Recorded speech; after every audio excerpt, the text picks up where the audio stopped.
to a More Philly Union, the podcast where we swear to talk about the Philly Union, the whole Philly Union, and nothing but the Philly Union with as few digressions as possible. I'm one of your hosts, Eric. I'm C. And I'm Paul. And hopefully we are coming through with better audio clarity here. Apologize for last time. Total rookie mistake. I totally did not select the right microphone settings, and we were running off the laptop. So anyway, yeah, apologize. You couldn't hear Christy very well, so apologies on that. Internet news, social media. I don't know if it is the Union's 15th birthday. So 15th from the founding, which was obviously a few years before we actually had a stadium and games and all those things. But I actually vividly remember that day and being very excited that we were getting a team. And Suns have been absolutely swarming Don Garber. So happy. That's as of recording. It'll be a few days past by the time this comes out, but happy birthday, Philadelphia Union. Yeah. Almost a leap, baby. You know, I know it wasn't a leap year the year they were founded, I don't think. But no. Almost. If it was the 28th of February. No. Yeah. Other news, our social media presence, our footprint has gotten bigger. I don't know if you want to, Chris, you want to? No? Well, we're on Instagram. Yeah. And Twitter. Uh-huh. On Instagram, we are at a More Philly Union. And on Twitter, we are at a More Philly U. Yes. Because Union was a little too long. Yep. So, but come find us on the socials. Yep. And let us know what you think. And we also got a Gmail account. If you have anything you want to relate to us, we're happy to read it. It's the address is all one phrase, More Philly Union @gmail.com. And we do have the domain now. We just have to get the email set up, which I'm still working on. Yes. And possibly, hopefully, shortly, we might actually get on actual podcast distributors, but one step at a time, baby steps. So we're going to be shooting to do this weekly. Hopefully, right now the plan is Tuesday record, Wednesday, get it out Tuesday night, Wednesday morning, something like that. So that's what we're aspiring to do. And yeah, so I don't know if you guys have anything else. Eric's been working a lot on the audio side of things, so he's got some intros that he wants to throw out to us. I mean, I like the first one. Where did we get the crowd sound from the opening? So the first one last week, I had an old video it was from last year. It's during the I think it was from the Eastern Conference Championship. Yeah, I mean, half of the photos and images on our phones are Union related. Yeah, the other half are cats. Yes. that's for Eric and I, but yeah. I updated the audio this time. So Paul, we'll get to this, but Paul was at the game on Saturday.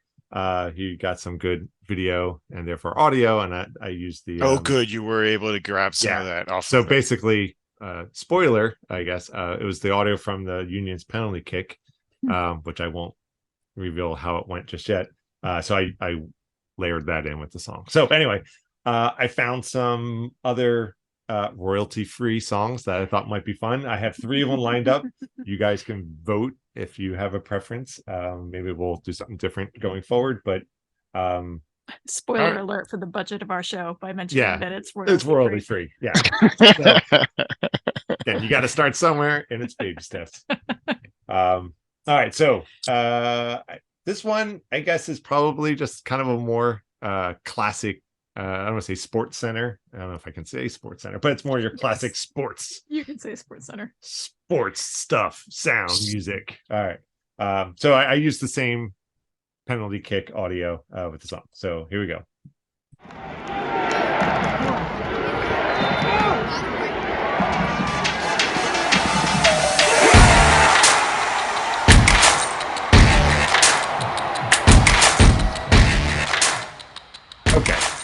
So that's option one, kind of more traditional. More traditional sports. Slightly aggro. Yeah, a little aggro. This one, the song was called the podcast intro. Was it really? Yeah, so I was like, okay, so this one's called this song's called the podcast intro. It's kind of fun. Make sure my volume's up. Okay, ready? Here's song number 2.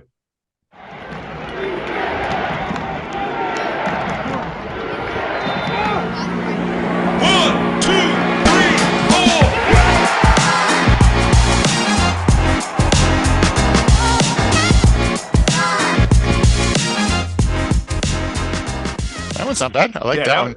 It's kind of fun. It's light, you're trying to find something it's NPR hip. It's NPR hip. That's right. I try to find something that's, kind of us, but also kind of a little bit fun for everybody. Band name. Yeah. NPR hip. So here's the third one. And this one, I'm just going to get, this one's kind of my favorite. It's got a little bit of more of an old school feel to it. So I can tell because you're. Yeah. I always like, it's the rule of threes, right? So here we go.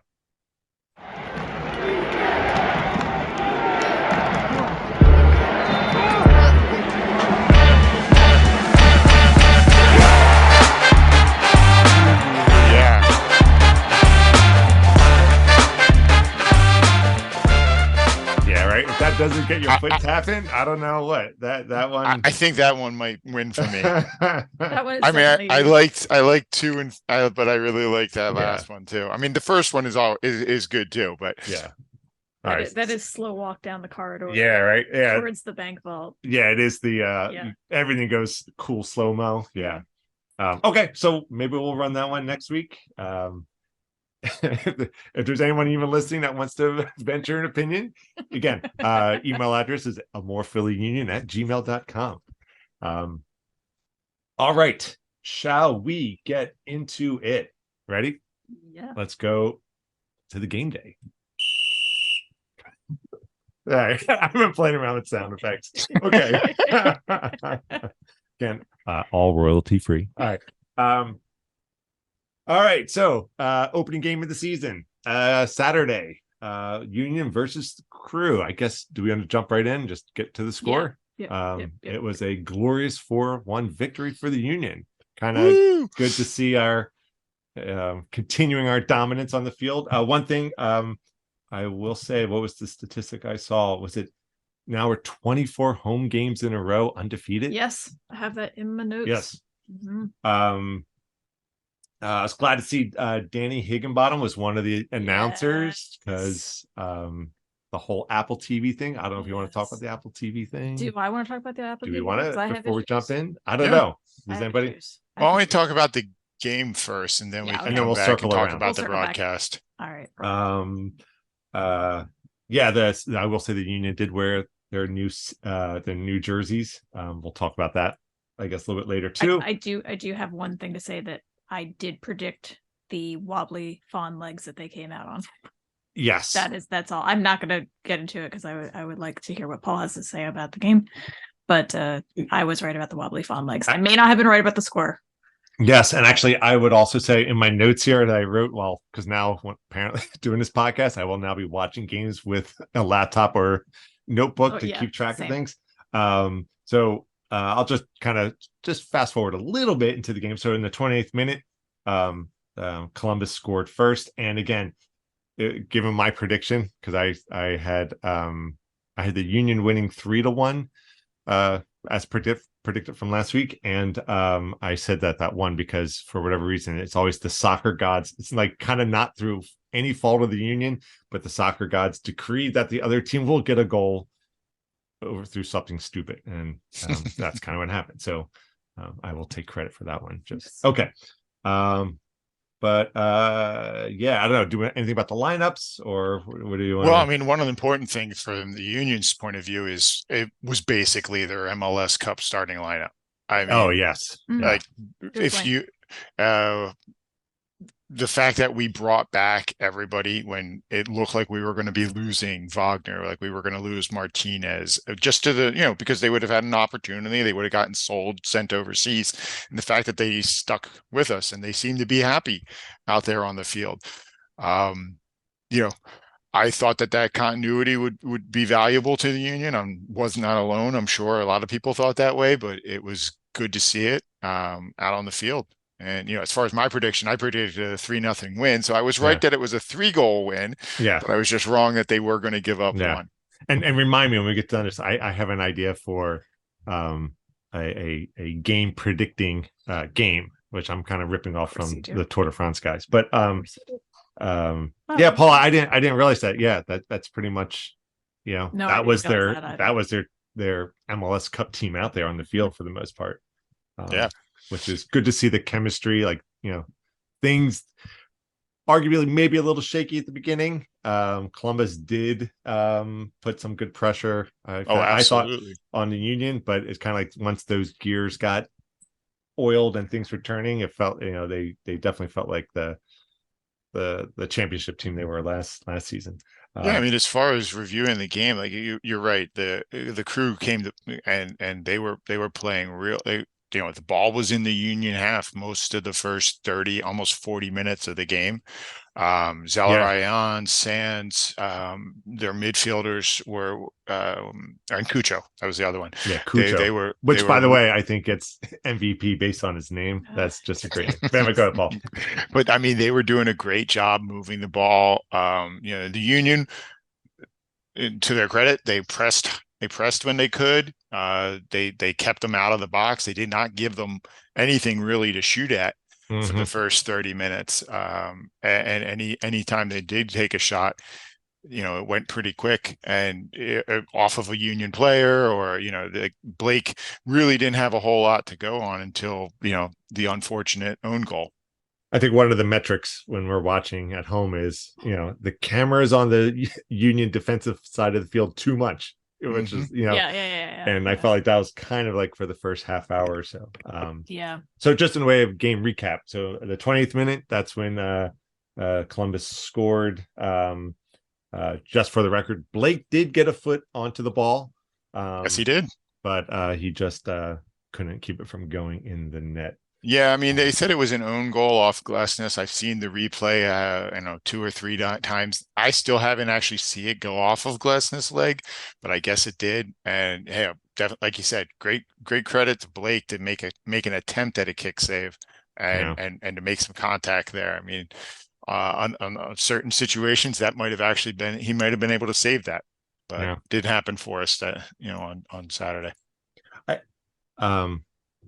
Before we get to the half, one of the notes I had here too, I felt like as the Union started turning the tide, one thing I enjoyed seeing was the kind of the quick 1-2 passing, like on the attacking third, just kind of move fast pass, which is, I feel like we've been seeing that for like a couple of years now. They've been working on it's that, I don't want to say the tiki-taki style. It's more of this kind of a quick, what's the word, cohesive idea to quick attack, right?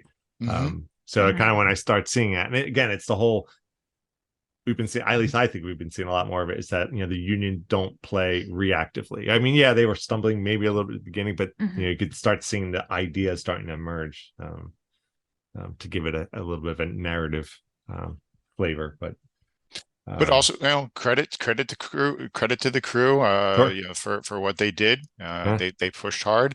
I remember hearing, just talking about lineups, they, I think, had 5 starters who were on their MLS Next team, their second team last year, including their goalkeeper. Yeah, the goalkeeper, right? Yeah. The keeper, 21 years old, and it was his MLS debut.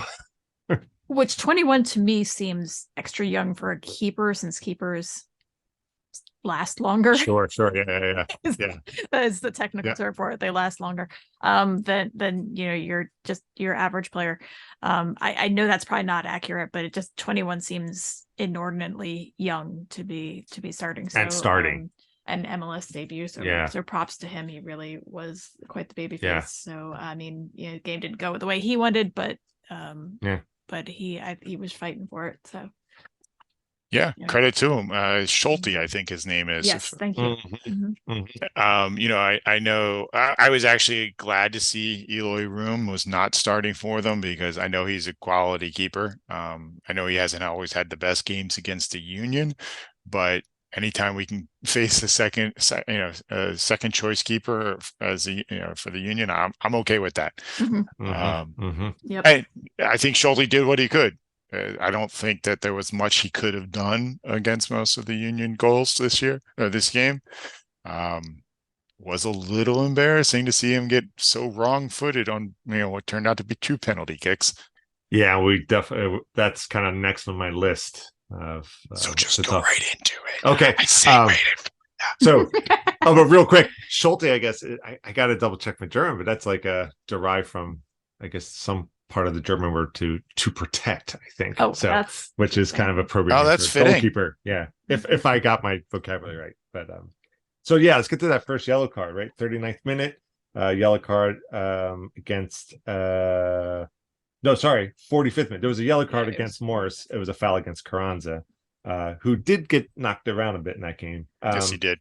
But the 45th minute, right before the half, there was a handball, first of 2 called in the game in the Columbus's box, and that one did not go to VAR. At least I don't have a notes here that it went to VAR. It did not. I guess it did. It did actually. I guess all of them do, right? They all do. Well, it got checked by VAR, but the referee called it a PK on the field. Right. And I guess VR double checks, and if just to make sure, if they think he got it wrong, they call him over. If they think he got it right, they say nothing. They let it play. Yeah. So Gazdag, he took the PK, and I don't know, Paul, is that the audio that we actually used? Yep. Was that PK? Yeah. Yep. That was the first one. So as they say, he opened up his he opened up his account this season. I mean, he just totally got Schulte going the wrong way. He got Schulte to dive to his right and just easily slotted it to his left. And yeah, I was going to mention this. The stadium was rocking all night long. Even when the Union were pinned back, the crowd was into it. And there were multiple times the Sons of Ben were chanting. They were chanting at the Crew fans, to respect to the Crew fans. From Ohio, we still had at least 3 or 4 rows of Crew fans in the what's that, the northeast corner of the stadium. They were showing plenty of black and gold up there. And there were a couple of other fans scattered around the stadium, but it was loud. And for a cold night like that, it was like 30 degrees outside, just below freezing. We had to have had, I'm sure it was a sellout, but there were easily 17,000 people actually in the stand. Nice. One thing I want to point out too is in the audio that you got, Paul, and that we used for the intro, and if you listen to it, you hear like one of the kids, neighboring kids to the seat, saying he's going to go and something about the lower right, like calling where the shot's going to go, and that's where it went, the lower right. I'm like, hey, good job, kid. Also worth noting that I guess I don't know if we want to throw anybody under the bus, but before there was a Philly MLS team, Paul, that was Columbus. It was your MLS team. Yeah, that was when MLS founded and I started playing FIFA. Exactly. On the different games, I had to pick a team, and I liked the black and gold, so I went with. I'm proud to say I still have I think a 1999 or 2000 jersey. Did you? I don't remember if you guys got that one for me. It's one of the collared ones. Is that a birthday present? The hard hats and stuff. It's when they had the 3 guys. This is the whole your boy Frankie Haydick. Frankie Haydick. Yeah, those are halcyon days there. Before it was Columbus Crew FC. Yeah. And we've actually been out to the stadium. So yes, we have. We saw Dos Serra out there in 2002. Yeah, that was. You guys did. Yeah, we're gonna along for that one, but let's not segue on that one. Yeah, anyway, that's a whole other story. As few digressions as possible. As few digressions. Yeah, good luck. So I have here halftime stats. So scores 1-1. Zelleran scored the goal. The first one. I forgot to mention that. Possession. Union were behind 42%. Well, actually, just real quick to correct that, they credited it as an own goal off of Glesnes. Well, I'm gonna give it to Columbus anyway. Yeah, I agree. Look, we all know Glesnes scores, and he only scores against the other teams. So possession wise, 42% for the Union, 58% for Columbus. I feel like it's not uncommon to see like even those big blowout games that the Union doesn't get the lion's share of possession. No, possession tends to be lower. Yeah, which is interesting, right? Because it's like the default. It's like, well, you tend to win more when you have better possession, but it's like not us. Yeah. So shots, 7 for the Union, 5 for Columbus. On goal shots, 2-1 in favor of the Union. They had a whole bunch of stats on, again, Apple TV. I kind of like the aesthetic they have for the graphics on the screen and their information, but fouls, eight fouls each, and yellow cards, 0 for the Union, 2 for Columbus. So I was the Martinez yellow card. I was like, it's got to happen in the second half then. But starting the second half, we didn't have to wait long. Leon Flock got kind of a uncharacteristic yellow card. I know he gets fouled a lot, but the cards not so much. Yeah. So yeah, he got a yellow card in the 47th minute. And I have here that it looks like I remember the Union were kind of pressuring right from the get-go.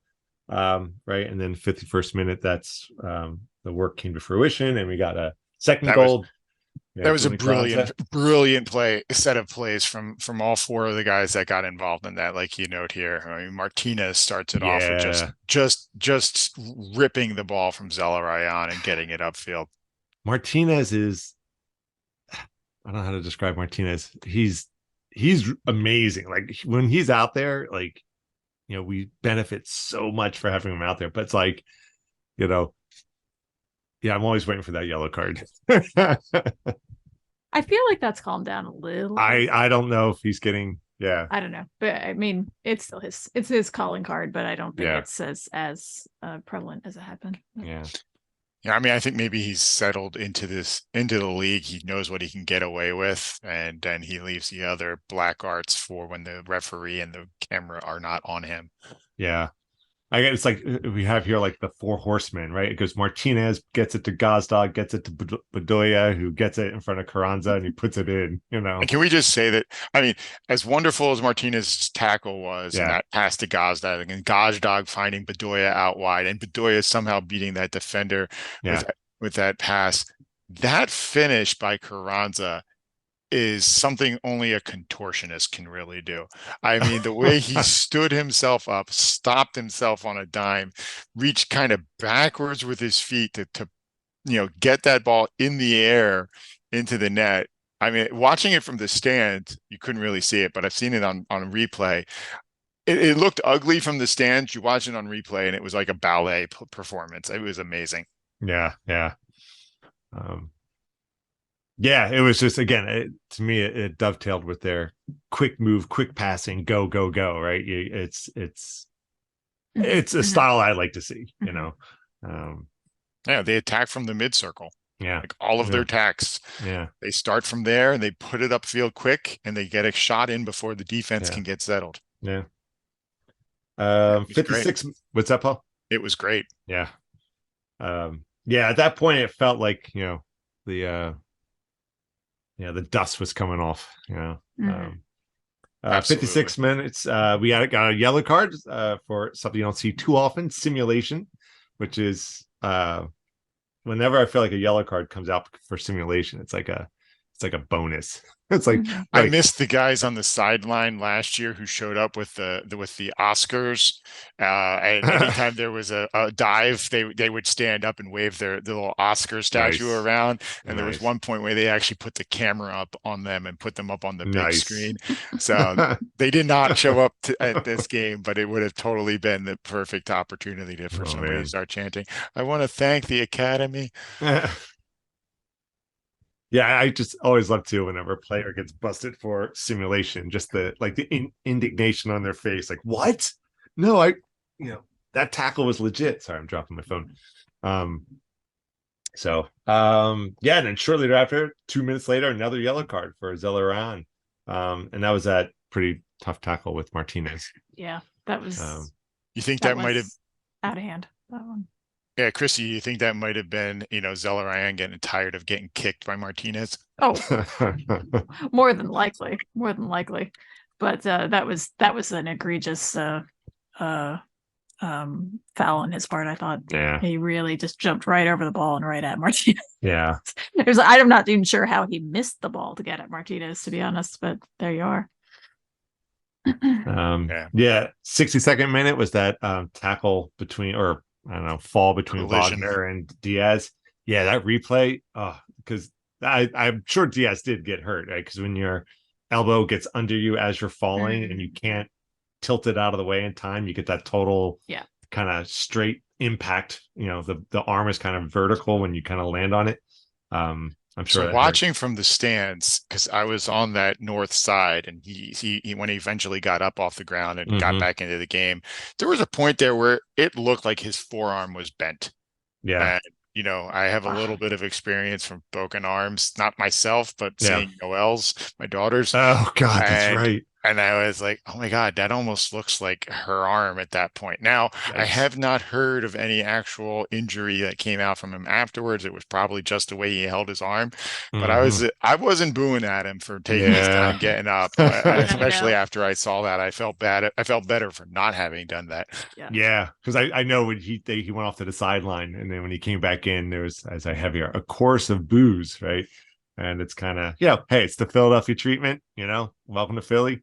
But yeah, hopefully, no permanent injuries there. 68th minute, we had another handball, the second handball, right, in Columbus's goal box. That one did go to VAR, and the ref ruled it. And so who took that one? Gazdock took that one. Gazdock did. Yeah. Took a little while too, because the 68th minute was the foul, and then that's the 72nd minute was when he scored. It's about 4 minutes. Yeah, it really was awkward seeing it take that long on the field. I wish it would have just made a decision and had it happen, or not. And it's that was definitely one of those situations where VAR just ground the game to a halt. But even with VAR, Christy, do you want to say? Well, I was going to say that these are the kind of calls, if they were going against us, I'd be really mad, because I have issues with the handball rule. I personally, I guess ultimately, I think however the ref chooses to interpret the rule, stick with it. Fine.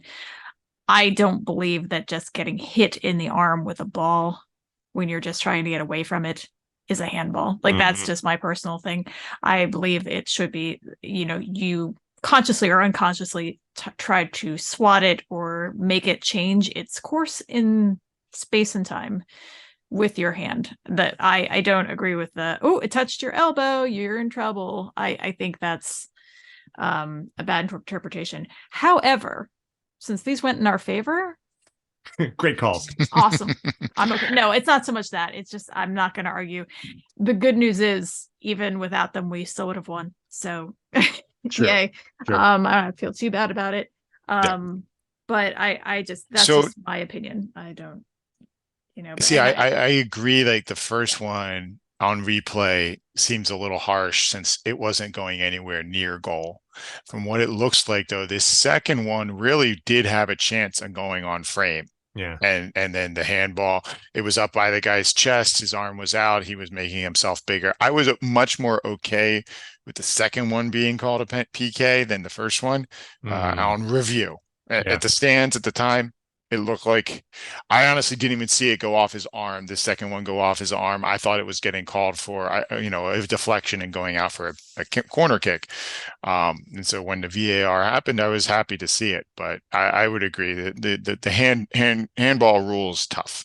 Yeah, it's tough on guys, especially in the box like that. Defenders are just doing what they can. And it's interesting you say that, because it was the second handball that actually the commentators had more to say about. That one, they, not negating anything you're saying at all, Paul, but just that was the one that they really were sort of like, that seems soft to us. So it was just weird that they would even say that. So I guess it's all about angles, right? How you see it and that kind of thing. It also just makes you wonder if there's a better way you could make this rule happen so that there's just less conflict about it. But it is what it is. I don't know. I mean, that's the good thing about VAR. I mean, even when the union suffer accordingly, right? When they a call is made and the VAR rules against the union as maybe a PK. I don't know. Maybe I don't want to think about things, but it's always kind of like, you know what?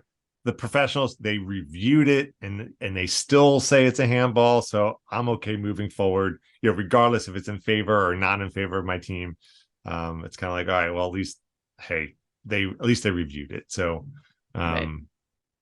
But ask me that during a playoff game. Yeah, I might have a different opinion. Very different opinion. But can we get to that final goal? So more importantly, the final assist. And I guess that dovetails right onto that, right? So after the Gazdag gets the third goal for the Union, 79th minute, we sub, depending on how you pronounce his name, Ura out, and Torres comes in, right? Debut for the Union. Joaquin Torres. The dude did not waste any time. Did you want to take it from there, Christy? I think I can describe it. I don't think anybody can describe it. You have to see it. But just that I've not seen evasive maneuvers like that. I mean, wow. He gets through those two Columbus guys. Moves. Yeah, nice. I always love it when the little guy takes on the biggest guy on the field and beats him. Yeah. And that's what he did with that first spin move. He just got into Quinton's stomach there and spun around him. He moves forward. Nagby's right there. He somehow does another spin move between Quinton and Nagby. And then that pass. I mean, when it happened, the place went crazy because they knew what was coming. Yeah. I can only imagine. So, with a work rate, like that, I expect tons of goals from this guy. Sorry, go ahead, Paul. No, I was going to say I don't expect tons of goals from him, but if he can do stuff like that and make the pass like he did to Carranza, I mean, Carranza didn't even have to touch the ball, just put that shot in, and it was not an easy shot. I mean, he got it down low. Schulte did what he could to get low, but you see it duck under his hand, and it was just an amazing series of play. Yeah. Well, and once again, the Union social media team reading minds and taking names. I don't know. But the next day they put up just a clip of that on a loop. Yep. And said, how many times have you watched this since the game? And I myself was on at least my 6th or 7th just trying to figure out how he did that. Yeah. So it was well done. Hopefully they're not I felt like last season they were really rolling the karmic dice, like after games, before games, like really dishing the smack talk on teams. I'm like, as someone who subscribes to karma, it's like, hey guys, just take it easy. Don't go too far here. And well, actually, Paul, I do have a question since you were at the game. I had down here. So after that goal, they had mentioned that Curtin got a bench warning. So I didn't see anything about that. I mean, I'm sure he was sprinting down the field to celebrate with the guys. And if you leave that bench area, you can certainly get a warning. Okay, that's what they said too. They said they didn't know, but they were running down the field after the goal. So But bench warning was not a term that I was familiar with. Bench warning, it's before the coach gets a card, essentially. Yeah. Get back to your bench. Yeah. Yep, exactly. Which could also be a good name for a podcast. Bench warning. Bench warning. 83rd minute. I have your Go back to Ohio. Go back to Ohio. Could you guys hear that from the clear as day? Clear as day. Absolutely clear as day. We were chanting that from about the end after this. Once the Union went up 2-1, the chant started coming back. Nate and I, at the game, we may have thrown that out a few times before the chants got going, but after the 83rd minute, it was all over the place. Yeah, that was. I think I got some audio of that. I don't know if we can drop that in here at some point. Actually, hold on. We'll pause for the edit. Go back to Ohio. Go back to Ohio. Go back to Ohio. Okay, and we're back. I'll try to do that. Yeah, and it's kind of funny because it's like, oh, it's nice that it's it's not too what's the word, antagonistic. It's just hey, a little good natured. Go back to Ohio. We had a couple more subs. Columbus, 89th minute, Flock out, McGlynn in. And I remember the announcers, the commentators were praising McGlynn. Just the young players getting. He is this year's Aronson as far as who they talk about a lot. Yeah, they talked about McGlynn a lot last year. Yeah, I feel like he was eclipsed a bit by the fact that there was this another Aronson and their brothers and story. But I think he's moved up a notch, if you will, as far as coverage goes. Yeah, I'll be interested to see if how he comes along this year, if he starts getting more of the spotlight. I guess we'll just see. Yeah. 5 minutes of stoppage time. We had some more subs. Carranza out, Sullivan in, Bedoya out, Pereira in. Thank you. So they played out just the last couple minutes. And then that was really it. At the end, the commentators did note that Ernst Tanner had done a lot in the offseason to keep the team together as much as possible, obviously with a few notable exceptions, but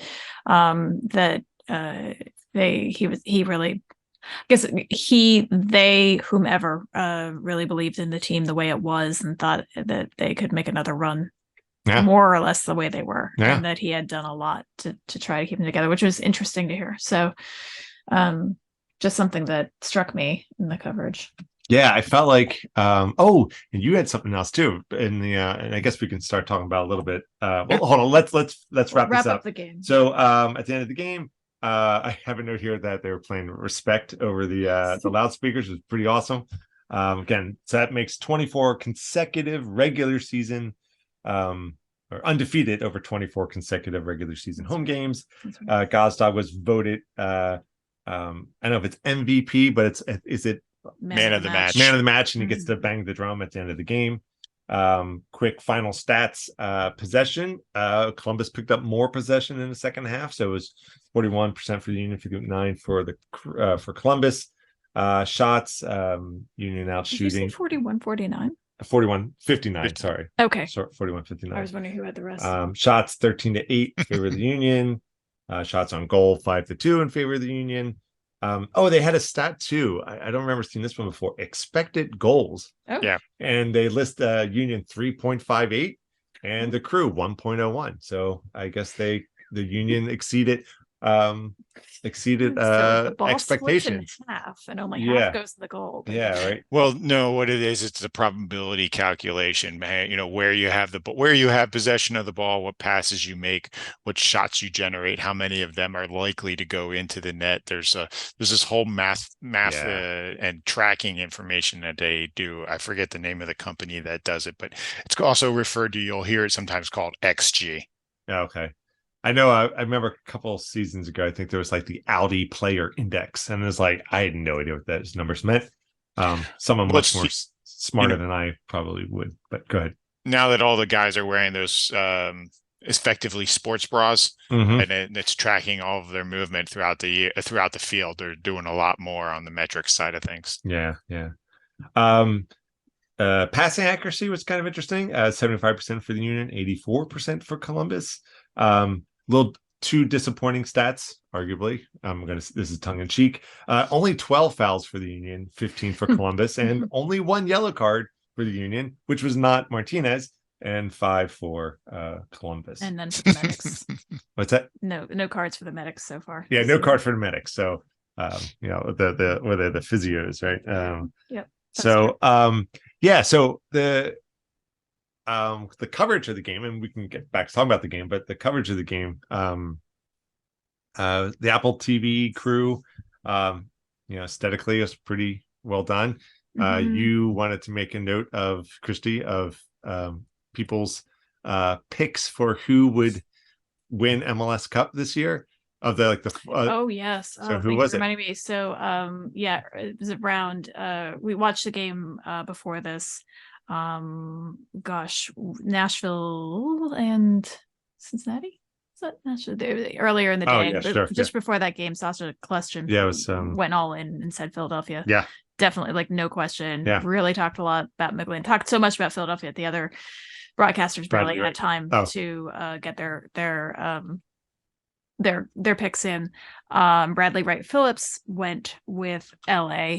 But FC. Now I'm getting sorry. So this was around 3 in the afternoon, and so by that evening, somehow we were still or again watching at 11, and they were still on air. And after the game, Bradley Wright Phillips said, "No, actually, I'm changing my mind, and I'm going all in on Philadelphia with you, Sasha." Yeah. So that was gratifying. Yeah. So he was real hardcore about LA before the game, before the weekend. Very much. Yeah. So it just took him 8 hours to change his mind. Yeah.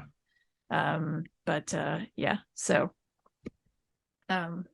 once again, let's see if Curtin can figure out how to play as a favorite. You know, Philly teams are often playing as an underdog. Now we have to see if he can keep the mentality going even as a favorite. Yeah.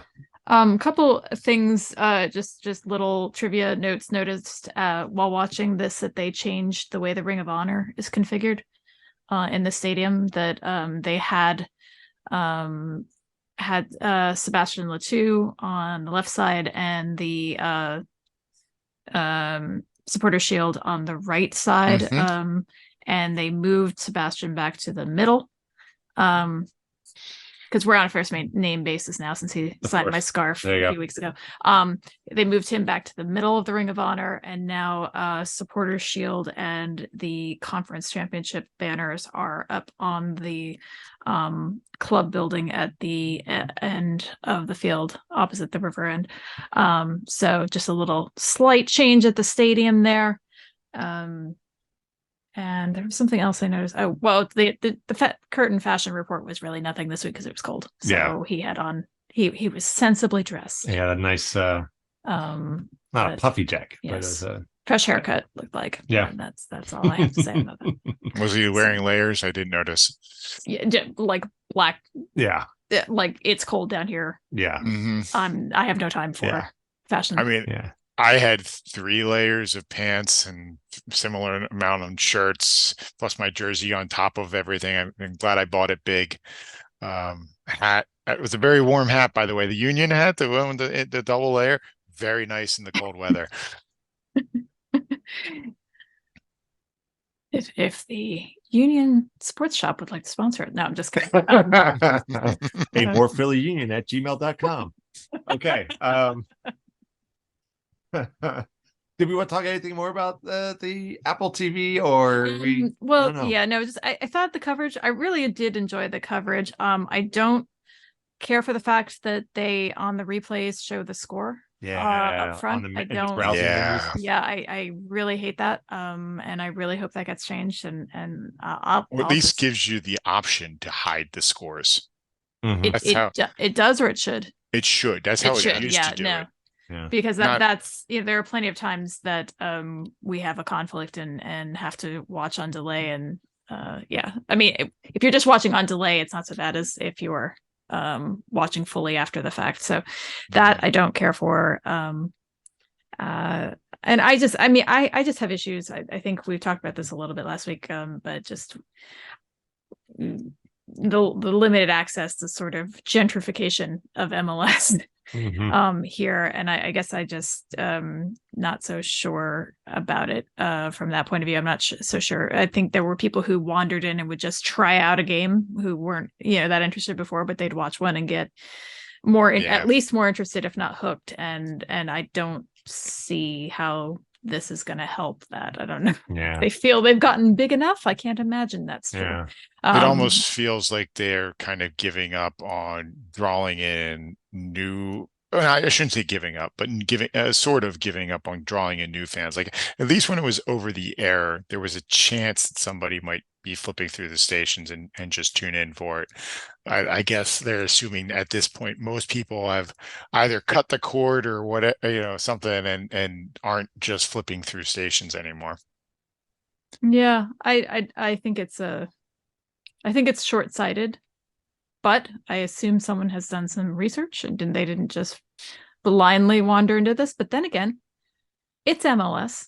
So, Well, no, in a couple years. We have a new playoff system every year to 2 years. So we'll talk about that another time. Yeah. We definitely have to do homework on that. Yeah. So I think I need a legal degree before I can understand it.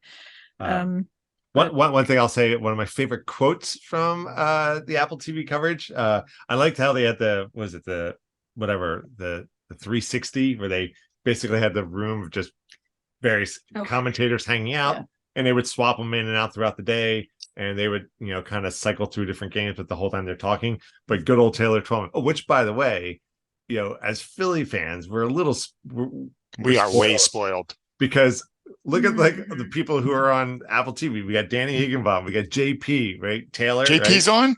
Yeah, JP's one of them, right? Was it JP or did I?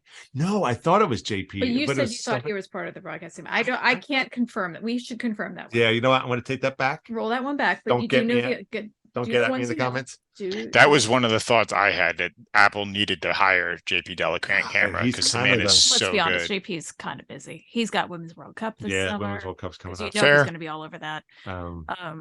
But anyway. Yeah. So, and of course, Latu's one of the announcers. Latu, interestingly, I'm sure he'll do English as well, but he is doing commentary in French because they are doing French for the Montreal games. That is an option, perhaps for the other games as well, but definitely for the Montreal games. So I think that's kind of cool that he's doing it in French. So anyway. Yeah. But anyway, going back to Taylor was there. And he was going on, as Taylor is often to do, very, very emphatically confident about certain things he's saying. But at one point, he's like, they were actually talking about the playoffs and how he doesn't like the new playoff system coming up. But he's like, you know what? It seems like it changes every year. And the last time it changed, I said, this is going to be a mistake. And it wasn't. It turned out really good. So I was wrong. And the one commentator, the Canadian player, former Canadian player, turned to him and was like, wait, you're admitting that you're wrong? And he's like, oh, yeah, I'm wrong all the time. And wait, hold on. What was his line? It was often wrong, seldom in doubt. And I was like, that sums up. Well, it doesn't sum up, but it definitely captures Taylor's commentating technique. Okay, I'm going to keep moving, but anybody got anything else they want to throw in, or? Not on this game, I don't think. I think no. I'm super happy about the result. Yeah. How about that? Yeah. Good way to start. It felt like, it was a statement win. Like, hey, we are still this dangerous team as we were from last season. So, yes. So hopefully they can keep that going. And they looked happy, which was nice to see. Yeah. Quick tie-in with respect to the new jerseys, which we did not talk about last time. Let's just call them what it is, the Simpson jerseys. But the union. But we saw there was a flag hanging up in the stadium. You could see it on TV, and they had. So yes, that was Eric's joke and Paul's joke before the season even started, and apparently they were not at all alone because there was a sign at the river end. That was exactly what you guys had predicted. So anyway. Yeah, I still bought one, and it's starting to grow on me. Like, I didn't care much for the lightning bolt one, which was the last version that they had. But over the course of time, that one I started to like a bit. So I figured I'd buy with this one and figure it's going to start growing on me as well. And if they keep playing this well, it absolutely will become one of my favorite jerseys. Absolutely. All right. So I'm going to go a little bit out of order. So the game day predictions, right? Paul, you predicted 3-0. Christy, you were 2-1, and then I predicted 3-1. So if you discount the PKs, Christy got it exactly right. She already said that. Yeah, I mean, she said that earlier before the podcast. I did say that. You're like, oh, if you ignore those PKs, I totally called it. Yeah. So my thought for the penalty, or not penalty, for the score prediction game. We could kind of do like a golf scoring version, like the lower the score wins. So basically, the number of goals off you are from the actual score of the game, you earn that many points. So for example, the score was 4-1. I called it 3-1. So do you have a transition noise? Oh, I didn't do a transition. I didn't have one for this. Hold on. Oh, wait, I did. Hold on. Well, okay. So we're going to go ahead and do it because I originally picked this as the tailgate option, right? Which to me, that means there's food. So which there means you got to have burgers on the grill. All right. So there you go. So now we're in the tailgate part of the show. Oh, boy. So yeah. So if I got my score, I predict 3-1. The score was 4-1. So I was off by just one goal. So I got 1 point. Paul, you predicted 4-0 or 3-0. So you were off by 2 goals, right? So yes, but I was right by the. See, I get the point, but the same point, you could I could have gone 1-4, and I would have had the right number of goals, but I would have had the fact that it was wrong. Well, it's not the total, right? So, for example, I was 1 off with respect to the Union goal, but I was dead on with respect to the Columbus scores goals. So I was off by 1. We'll workshop this. All right, this probably deserves a little bit of conversation outside of the off the mic. Yeah, I would say I get bonus points for predicting both Gazdag and Carranza to score, though. You did, and we did record it. Did you say Carranza? I said Gazdag. I said no one. I didn't predict players. You know why? Because it's a team effort. Okay. Yeah. All right. Looking here. I have some other things. Well, here's one thing I just popped up. I think I saw, Christy, when you were sharing some Instagram stuff. John Hackworth is an assistant coach with St. Louis. I did not know that. And he's been with them since like 2001. So no. He was with the Union in 2021. Sorry, 2021. There you go. So I didn't realize he's been with them that long. So because I knew he was with the national team, and I had to do a little research for all the world, like Coach Beard from Ted Lasso. Hashtag not Coach Beard or something like that. Literally said that, yeah. Yeah, but it looks good, and it's good to see. It's good to see former Union people out there, right? Well, always good on St. Louis for getting a win, and good on St. Louis. Yeah, that was a good game. That was a good game. That was. I would have, probably lost some money on that game if I had wagered who was going to win. Because that was the other that was a good game. And the commentators, a lot of them are picking Austin to be a heavy contender this year. That'll be interesting. Paul, I see you got a couple of things here, some links. I think we're kind of running a little long. I wanted to talk about Gazdag getting his role as a DP, talk about the Curtin interview and the Athletic, talk about the MLS exec anonymous words that he had about the Union and Curtin's response. Because I want to do that one. Do that one for sure. Share that one. All right. So the exact quote. This was a group of MLS execs talking about who they thought was going to win the MLS Cup and Supporter Shield, and the execs chose. I'm reading from Crossing Broad. We can put a link maybe in the show notes or something like that for this one, but it says the execs chose Philly as the favorite to win both MLS Cup and Supporter Shield, but one of those guys went on to slander the team anyway, saying this quote. The thing is, they're not even that effing good, one executive said. Kind of hurts me to pick them. All they do is kick the S out of you. They're always ready to play. That's great. That's good coaching, all that stuff. But they're just not great. They have a way of doing things and they're consistent, but it's not the quality. It's not like the quality is amazing. So it hurts me to pick them, but they've kind of earned it. So that quote came out, and in the post-game press conference, one of the reporters asked Curtin about that, and he kind of laughed. He's like, he said something along the lines of, I can almost hear this being one of a couple of guys who said it sort of tongue-in-cheek. I don't remember exactly how Curtin phrased it. Like, he almost thinks he knows which exec said it, but the exec didn't actually mean it as a slander against the Union. But he said at the same point, anonymous quotes are for cowards. So if this guy really wanted to say something, he should just step up and say it. Wow. That's Kurt for you. Yeah, it is. Well, because and that's from somebody who almost universally is known for speaking his mind and almost being, as people say, too honest. Which I I agree and don't agree, because I do think he seems very straightforward. Yeah. But I think that's what I've always appreciated about him, is he's like no BS, but like in the calmest, most like direct. I mean, I've heard him get mad. You've seen him get mad. But it's rare. And it's behind the scenes. It's just no BS about him, and I kind of. I mean, he's that. done it so much that he's actually got fined by the MLS. Yeah, but like just his general demeanor, I don't know. There's something I like about it. But yeah. Well, what are your favorite quotes? It was from last season. I think it was during the playoffs.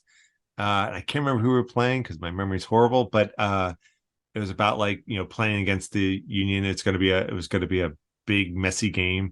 And it's like, people were saying it's going to be a street fight. If you want a street fight, we can give you a street fight. If you want to play soccer, we can do that as well. You can do that too. Yeah. So I appreciated that. And but he just says it so just, it makes a joke. It's deadpan. It's just, everything's deadpan, which I love. Yeah. But we're lucky to have him. We are lucky to have him. And that, I don't know, just real quick on that quote. What is that guy's definition of good? I realize if you're thinking of that as the exec. Yeah. I mean, if you're thinking of that as tongue in cheek, I can kind of see how that would be said, and it would be okay, whatever. But it's clearly someone who's just got beef with having to say Philly is good. And if you meant good, if you meant by good, like, oh, it's a pretty style of play, it's like arguably, we might not be the prettiest, although the passing is pretty slick sometimes. That Torres assist was pretty. Yeah. and again, the I can practically see Christy like petting that assist. Quick, get a cat. that was as close to ASMR as I'll get. Yeah, right. Well, on that note, do we want to? That's kind of in my notes. Let me get ready to go for the next section, the final section. I'll just play this because I don't have proper volume mixing. But what's coming up? I was looking for some canned. Like I'm in an it gets good here. It picks up. Here we go. So it's kind of chill, but I don't have separate volume control, so I'm just going to have to do a hard stop. Sorry, everybody. Give it enough. Wait, one more stanza. Okay, good.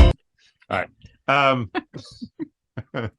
Yeah, I apologize. This is going to get old fast, probably. Upcoming games. Let's tackle that one next. So we got coming Saturday, March 4th, 7:30 p.m. The Union will be at Miami. Bienvenido a Miami. Yeah, right. Allegedly Messi's next home. I don't know. We'll see. Miami last week, right? They had the 2-0 win over Montreal. Montreal? Yeah, they played Montreal last on Saturday. But they were in Montreal. No, they was at Miami. Yeah, Montreal was at Miami. Yes. Mm-hmm. Yeah. Because that would have been even colder than in Philly. What one side note about that is interesting to see the other stadiums that we haven't really been seeing, because since you can watch all the games, it is interesting to see the other stadiums and the cultures around the teams. Like we saw a little bit of the Nashville story and Miami's dedication to pink. Super pink. There's a history behind that. We'll get into as a whole Art Deco like kind of thing going on there. But it's a lot of look, but it actually kind of works. So. Yeah, we can take a deep dive in that. The Patreon. So we don't have a Patreon. Behind the paywall. Behind the paywall. Right. And then just a reminder, Phil Neville's their gaffer. So it's kind of nice seeing between him, Wayne Rooney at DC. It's kind of nice seeing these these Premier League players coming over and trying out some North American soccer. What else? Following that game on Tuesday, right? We got our first CONCACAF Champions League game with now, Paul, that I remember you mentioned this last week. So Alianza, right? Which is El Salvador. From the El Salvador League. And currently they are in first place. So hopefully we will win Saturday, and so we'll have two potentially first place teams going at it in CONCACAF as they say, Champions League. On Men in Blazers, CONCACAF Thunder. CONCACAF Thunder. Okay. So that's what we got coming up. Do we want to make some predictions? Yeah, which ones do you want to do predictions with? Let's keep it with MLS or do No, both? I mean, if you're up for both, go ahead and give your predictions for both. I mean, I can give mine Yeah. right now. I mean, I think the Union are going to play their starting lineup against Miami. I think they're going to roll them out. They're going to play their 4-4-2. And I think they're going to win. I'll be a little more circumspect this time and expect that they'll give up one goal, but I think they're going to win this one. I'm actually going to say 3-1 against Miami in Miami. And similar to last week, I think Gajag is going to get one in the first half. I actually think Bedoya is also going to get one in the first half. And then I think Orr is going to open his account in the second. All right. And then, if do we want to just do each person give their both predictions if they want to? Yeah, let's do that. If you got one all lined up for the I think they're going to roll out a secondary lineup for the Alianza away game. Yeah, this is a home and home game, so they're going to get them back on the 16th of March, I think it was. Oh, so this is going to be a 2-game aggregate kind of thing? Yeah. Okay, gotcha. So I think they're going to play to give up as few goals as possible. I think they're still going to. Are they going to give extra weight to away goals? I don't think so. Okay, I think they've done away with that, but I'd have to check. But I think they're going to end up losing this match 1-0. I think that they're going to keep it tight. Hopefully their defense shows up. I mean, it could end up being 2-0, but I think that it's going to be 1. I'm going to hold out hope that they keep it close to 1, so they only have to win by 2 at home. Yeah. Yeah. All right. Those are some. So what's your, actually, let me make a note here. We don't need to make that 3-1 win over Miami, 1-0 loss in the first leg against Alianza. All right. You want to go, Christy? Mine will be far less detailed. Yeah. I'm gonna say I'm gonna stick with my 2-1. I like my 2-1 for Miami. I'm gonna stick with it. Really not sure what to think about Miami. I know they've had their ups and downs, but it's a new year, and if they beat Montreal 2-0, then was that the script? Did I have that right? Yeah, they beat Montreal 2-0. Right. Yeah. That's what we said, but for a minute it sounded wrong. So I'm sticking with 2-1. I'm sticking with 2-1 till that actually happens. Yeah. 2-1 till you die. Yeah, pretty much. Dose up. Allianz, I really don't have a good idea. But I don't know if they're that good. I don't know. That wouldn't be an extra time situation. That would no. I'm gonna go 1-1. I'm gonna go 1-1. I like your thought. That's bold. Actually, I like that too. Okay, Miami. I'm trying to quell the nervous Philly fan energy in my stomach here. Oh man, part of me wants to say it's going to be a draw, and I don't want that to be the case. I feel like Philly's good at landing punches, so I'm going to say they're going to get 2 goals against Miami. I'm trying to think how many is Miami going to get back on us. Okay, just to be a little different, right? Just to kind of take I don't want to say contrarian stand. I'm going to say 2-2 at Miami. I hope I'm wrong. I hope it's 2 and much less than 2. Well, 2 for the Union and much less. I don't know. I'm picking that as a sense of to kind of an offering to the soccer gods. Yeah. So I'm gonna say 2-2, but this is a bet I hope I lose in the good way. Alianza, yeah, again, traveling to Central America, it's right. It's definitely going to be. Well, I could totally imagine it's going to be a cauldron for the Union. I'm going to say the Union are going to get 1 goal. And I like your 1-1. I like Christie's 1-1. It's all right. I don't think we all have to have separate ones. I'm gonna go with Christie's 1-1 on this we're doing one. Tour de France rules. Yeah. Well, We got which no one knows what they are. So Yeah. we won't get into it. But yeah, so I'm gonna say 1-1. The Union are gonna draw, and then we'll bring them here, and we will take it to them. We will rock them. All right, so Paul, you're saying 3-1 Union against Miami. What was your prediction for Gazdag and Bedoya in the first half or in the second?